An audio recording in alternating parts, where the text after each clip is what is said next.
Bonjour à vous, je m'appelle Mélanie Bilodeau et je suis psychoéducatrice spécialisée en périnatalité et petite enfance.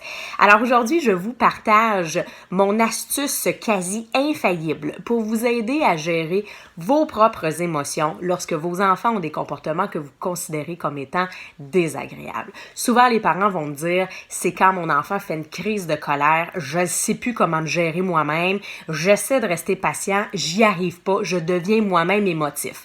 D'autres vont me dire, c'est le contraire, c'est l'espèce de passivité. Je parle à mon enfant, il me répond pas, il fait comme s'il m'avait pas entendu, il m'ignore. Ça vient me chercher, là, je deviens en colère. Il y a une espèce de boule d'émotion qui monte à l'intérieur de moi. D'autres vont me dire, c'est quand on me traite de toutes sortes de noms ou qu'on me dit, je t'aime plus, ou t'es juste une ci, une ça, des mots qu'on a entendus à la garderie qui peuvent être parfois très dérangeants. Confidence.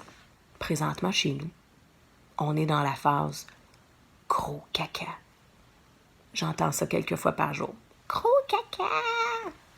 Ça finit par passer. Ceci dit, dans ces moments-là, il se pourrait qu'on devienne très émotifs nous-mêmes. Alors, notre enfant qui vit une émotion, qu'on considère, nous, comme adultes, comme étant un peu démesurée, il faut se rappeler qu'avec son petit cerveau immature, 0,5 ans, il n'a pas la capacité de gérer son émotion par lui-même. Et il n'a pas la capacité de rationaliser les choses, d'être logique et de se dire que ça n'a pas de bon sens ce qu'il est en train de faire. Alors, il a besoin de nous, il a besoin de notre calme, il a besoin qu'on se sente en confiance pour l'aider à gérer son émotion par la suite. Si, évidemment, on devient émotif, on n'est pas très aidant. Moi, je dis toujours, dans le doute, s'abstenir. Si tu sais plus trop comment gérer la situation, retire-toi et va te calmer pour ensuite revenir et être capable d'accompagner ton enfant. Ceci dit, qu'est-ce qu'on fait quand on se retire? C'est là que mon petit truc infaillible arrive en ligne de compte. Alors, on se retire, on prend un moment de recul, on se coupe de la situation. Ça, c'est la première étape. Si je reste là, que je continue à entendre mon enfant crier, moi, mon émotion reste très présente et j'arrive pas à me calmer. Je suis retirée. Première chose, ça a l'air basique comme ça, mais je respire par le nez. Hein? Quand je respire lentement. J'expulse mon air lentement le plus longtemps possible. Comme quand on accouche, quand on vit des contractions, mesdames. Hein? Alors, le plus longtemps possible. Après quelques petites expirations comme ça, je vais finir par ressentir tranquillement du calme s'installer à l'intérieur de moi. Je commence à sécréter tranquillement des endorphines et ça m'apaise. Mais là, mon truc, quand vous avez les yeux fermés, fermez-vous les yeux là, on respire et on se ferme les yeux. Plutôt que de vous alimenter dans votre tête, parce que ça peut être tentant des fois dans un moment de recul de respirer, faire comme il m'énerve, j'ai de la misère quand il est comme ça, là. Je sais plus quoi faire pour gérer ça. Mais là, on s'alimente et ça donne pas grand-chose. Ça va être beaucoup plus long avant qu'on finisse par se calmer. Dans votre tête, imaginez qu'un jour, il a déjà été un beau petit bébé tout mignon, tout cute.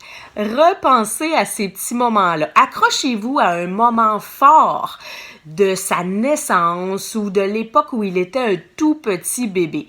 Alors, rappelez-vous quand il était dans vos bras, quand vous le regardiez dormir, le moment où vous le regardiez dormir, que vous faisiez comme « Oh, il est trop mignon! » Le moment où il vous grimpait dessus, qui vous tétouillait un peu la face. Mesdames, là, tu sais, qui vous grattait comme ça, là, quand vous l'allaitiez.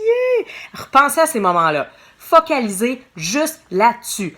Mettez de côté le moment désagréable, arrêtez de vous alimenter dans le fait que vous trouvez ça intense, le moment que vous êtes en train de vivre. Focalisez juste sur ces beaux moments-là. Ce qui va se passer, c'est physiologique. Dans votre corps, dans votre cerveau, vous allez tranquillement sécréter de l'ocytocine. L'ocytocine étant l'hormone de l'amour. Alors, dans ces moments-là, vous allez tranquillement ressentir l'amour pour votre enfant monter parce que c'est ça que les parents me disent. Tu sais, je l'aime énormément, là, mais dans ces moments d'intensité-là, où il me sac une bonne claque, où il se désorganise, j'ai un peu de la difficulté à le ressentir, cet amour-là, et à rester bienveillant et apaisant pour mon enfant. Alors, l'ocytocine va monter, tranquillement, ça va vous apaiser et vous allez en venir à ressentir à nouveau l'amour fort pour votre enfant. On ouvre les yeux. Ça dure pas 25 minutes comme rituel parce qu'on se rappelle que notre enfant est à l'intérieur, peut-être en train de se désorganiser sur le plancher de la cuisine. On a sécurisé l'environnement avant. Hein? On est sorti peut-être à l'extérieur ou on est allé s'enfermer dans la salle de lavage. On s'est mis des écouteurs sur les oreilles pour se couper de la stimulation. Et là, je reviens auprès de mon enfant.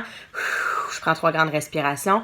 Là, je suis calme, je suis confiant et je suis capable de me rappeler que je l'aime énormément et je vais être capable de lui donner l'amour nécessaire pour qu'il puisse se calmer à son tour. C'est ma petite astuce. Ça demande un effort. C'est pas miraculeux. Ça se fait pas comme ça par magie. Mais je vous jure, si vous l'essayez en respirant, en vous coupant de la stimulation, faut pas être dérangé. Votre conjoint, vos plus petits, personne n'a le droit de venir vous déranger pendant ce moment-là. Conjoint, conjointe, hein, ça équivaut pour père et mère. Si vous le faites adéquatement, je vous jure, ça fonctionne. Essayez-le.